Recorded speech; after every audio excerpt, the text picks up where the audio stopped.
Assalamualaikum warahmatullahi wabarakatuh. Perkenalkan, nama saya Desla Makfiro. Saya dari kelas 2 PAI dengan nomor NIM 23151374. Di sini saya akan menjawab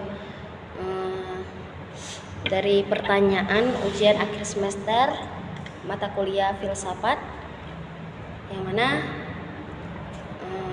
guru pengampunya Bapak Amiruddin. Baik, pertanyaan yang pertama, apa filsafat? Apa itu filsafat menurut Anda? Filsafat diambil dari kata harfiah filosofi, filosofia, filos dan sofia. Nah, filos itu yang bermakna cinta, sedangkan sofia itu bermakna ilmu, hikmah, kebijaksanaan. Dari kata filosofia ini dikombinasi menjadi love of wisdom, atau mengandung arti ingin tahu dengan ingin tahu secara mendalam, atau cinta kebijaksanaan. Sangat penting bagi manusia untuk berpikir secara filosofis, dan manfaatnya itu ialah untuk menyelesaikan masalah. Maka manusia itu dapat berpikir secara kritis atau secara mendalam, serta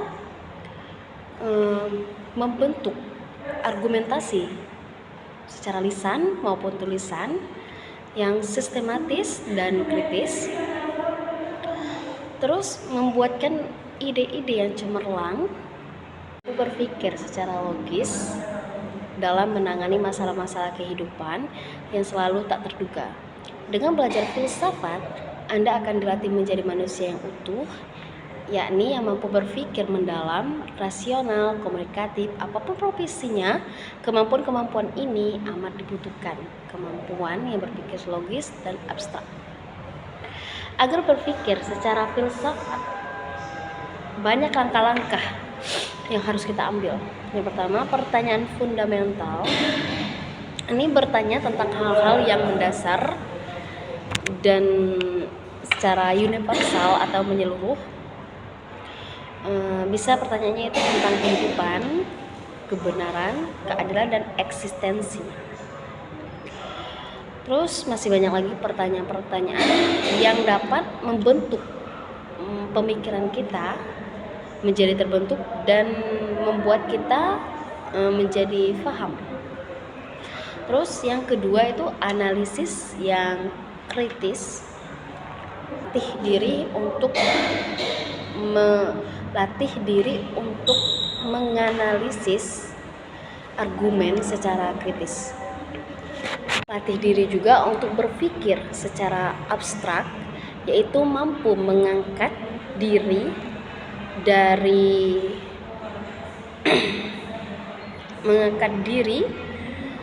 secara detail atau konkret untuk melihat gambaran besar atau pola umum yang mendasarinya. Terus yang selanjutnya itu yang keempat di sini, belajar dari sejarah filsafat, belajar dari pemikiran filosofia yang terkenal, dari tokoh-tokoh filsafat yang terkenal. Itu juga dapat memberikan wawasan tentang berbagai pendekatan dalam berpikir filosofis, ya, seperti Socrates, Aristoteles, dan Plato. Dan masih banyak lagi sebenarnya. Ada juga di sini mempraktekkan kepribadian, mempraktekkan refleksi pribadi, belajar untuk selalu disiplin.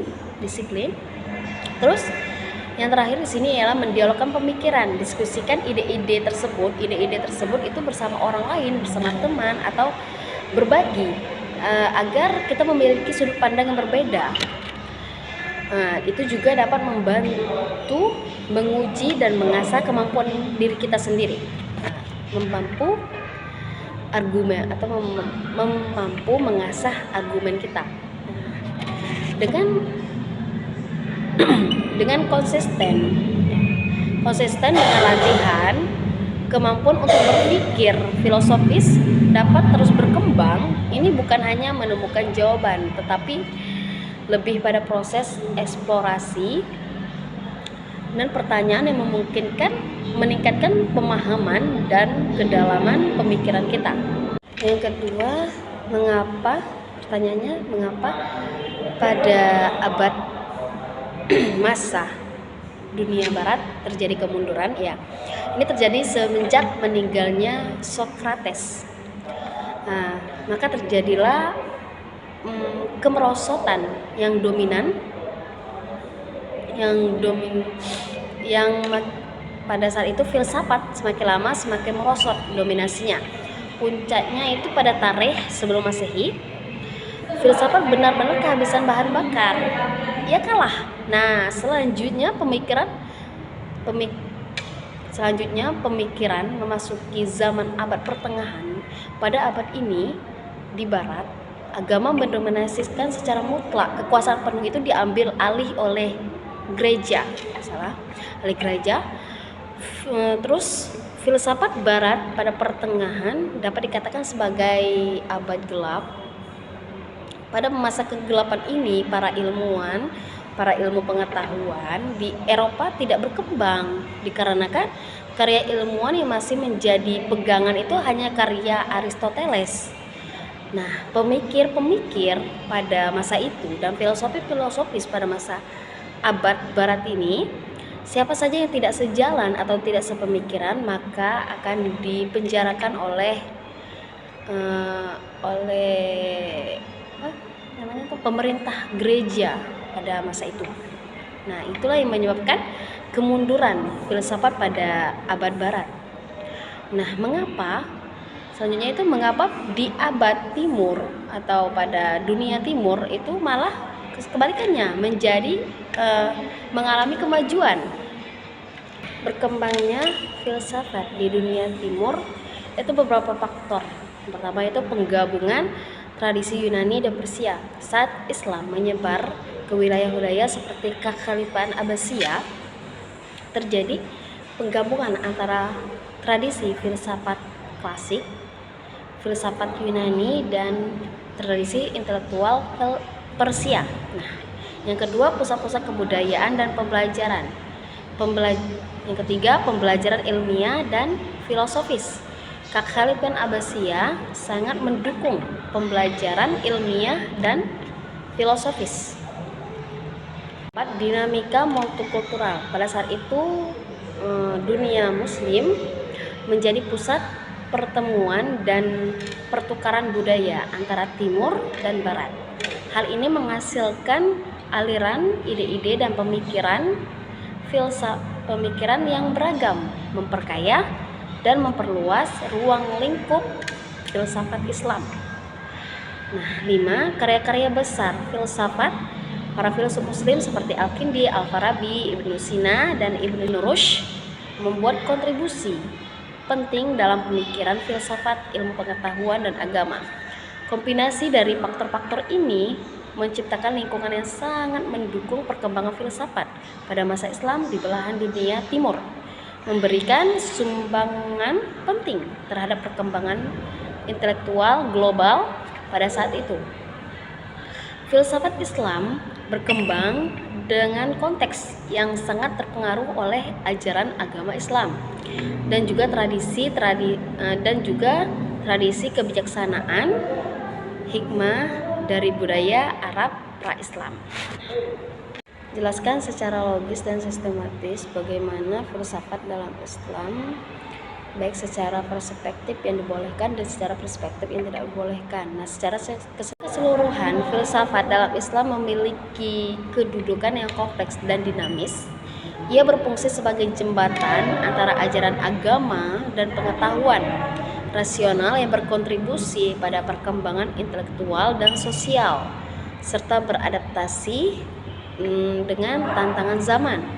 Nah, yang memperbolehkan filsafat dalam Islam itu seperti para ahli-ahli filosofis Islam seperti Imam Al-Ghazali, Ibnu Sina, Al-Kindi tadi, itu memperbolehkan filsafat dalam Islam.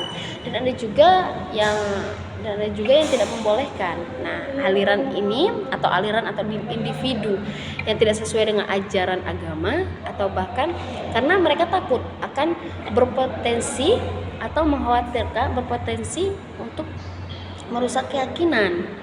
Pandangan ini seringkali berkarakter pada kekhawatiran akan konflik antara rasionalitas dan wahyu,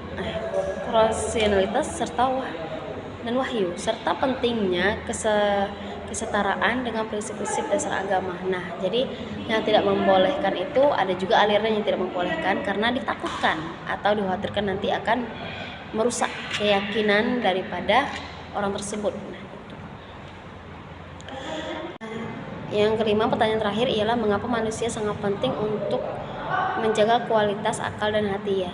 Sangat penting karena akal dan hati itu sangat berhubungan serta dalam mengintegrasikan akal dan hati membantu dalam membuat keputusan yang seimbang antara rasionalitas dan nilai-nilai moral dan nilai-nilai emosional.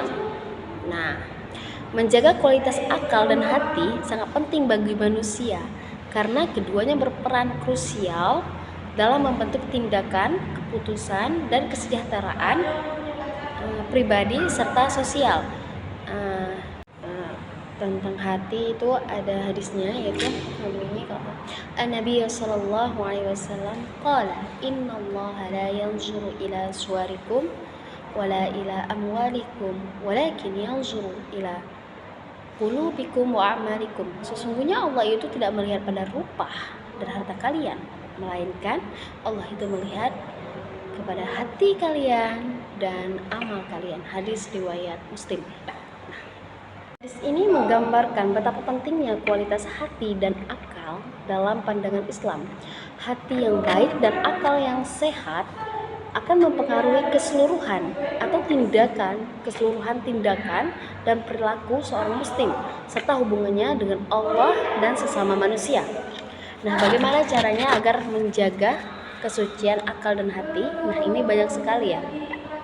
Salah satunya itu ya seperti kita belajar dan berpikir secara belajar dan berpikir. Nah, adalah aktivitas yang baik gitu. Nah, seperti membaca, menulis, belajar berpikir secara kritis dan memperluas pengetahuan dan pemahaman. Terus ada juga memahami dan mengamalkan ajaran agama. Nah, jadi kita tuh terus belajar selama masih ada umur. Utlubul ilma minal mahdi ilal lahdi, tuntut ilmu itu dari buaya sampai liang lahat. Jadi seumur hidup, tawil umur. Jadi sepanjang kehidupan kita terus untuk menuntut ilmu. Nah, menuntut ilmu itu kan ya tentunya harus berakal ya. Nah, itu. Terus menghindari konflik dan fitnah. Ya, berusaha untuk menghindari konflik dan fitnah. Berbicara, berhati-hati dalam berbicara. Itu ya, sebelum kita berbicara kita pahami dulu dampak positif dan negatifnya gitu. Terus menjaga kesehatan mental itu juga perlu. Terus menjaga hati kita tadi, menjaga hati kita ya dari sifat-sifat atau perbuatan-perbuatan tercela, dari hasad, iri, dengki, menjauhi hasad, menjauhi dendam. Terus bertobat, rutin dalam beristighfar, mohon ampun kepada Allah Subhanahu wa taala. Terus selalu berbuat baik dan menjauhi dosa, maupun jangan pernah meremehkan dosa kecil. Karena dosa kecil tadi, jika kita terus remehkan, kita membuat dosa kecil, maka itu akan berdampak juga menjadi dosa yang besar. Jadi jangan pernah meremehkan dosa yang kecil, apalagi yang besar. Nah, pentingnya berbuat baik dan menghindari dosa, serta beramal soleh, melakukan ibadah-ibadah untuk mendekatkan diri kepada Allah, meningkatkan keimanan dan ketakwaan. Terus dari dalam diri kita itu seperti sabar, syukur, tawakal, ya sabar, mensabar, sofiro. Barang siapa yang bersabar maka dia akan beruntung. Nah, itu benar. pokoknya, dan masih banyak lagi, sebenarnya masih banyak lagi yang membuat akal dan hati kita itu ya terjaga gitu. Nah, tapi intinya itu kita tulus, ikhlas, dan ridho karena Allah Subhanahu wa taala. Itu yang penting. Dan mungkin hanya inilah yang dapat saya sampaikan, lebih dan kurangnya saya mohon maaf. Saya akhiri, wallahul muwaffiq ila aqwamit thoriq. Wassalamualaikum warahmatullahi wabarakatuh.